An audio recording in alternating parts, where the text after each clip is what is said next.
This is the construction for the median of a triangle. We're going to start by getting a triangle on our paper.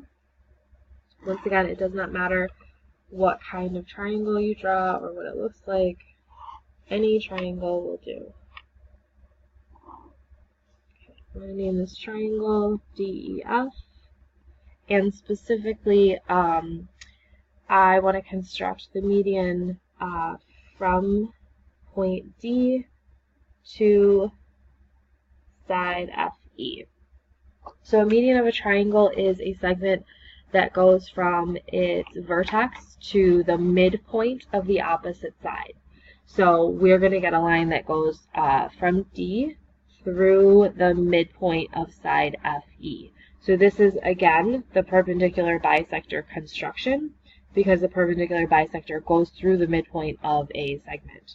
So we're just going to construct the midpoint, or the perpendicular bisector of this segment. So starting on E, my compass is open more than halfway. I'm going to do the same thing from F.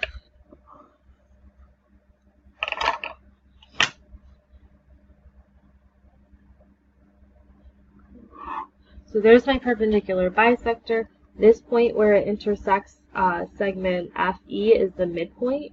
You could call it M if you like, it doesn't really matter.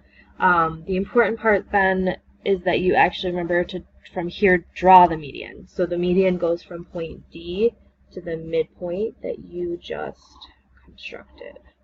So this segment here is the median of the triangle from point D to segment FE.